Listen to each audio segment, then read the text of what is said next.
All right, I'm going to answer this the best that I can because it's pretty complex. We've been together since we were 14, started living together at 18, got married at 25, had a kid at 26, he got help at 27.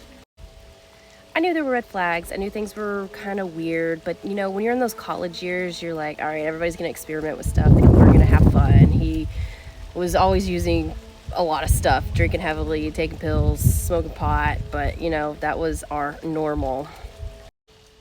I stayed through it since we were so young, but it didn't start getting bad until like 1 to 2 years before he went to get treatment. Those were the hardest years. Those were the times when I was like, I knew he was lying to me, but I was still in denial because I thought I just married an asshole. And I had somebody telling me over and over again, you picked him, so that means you just got to deal with him. I held on to those words, which is kind of messed up because then it kind of put the ball in my court saying that it was my problem. And then I just deserved to be treated like trash. But he got help at 27. He's been sober for 10 years. He didn't relapse.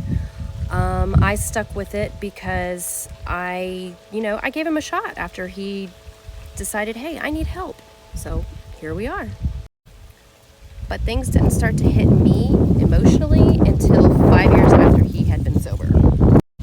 This is why we tell people just because people get sober doesn't mean that things get better, because we have things that we have to deal with internally as well. It was almost more difficult to deal with that than it was to deal with the trauma or just deal with him during active addiction.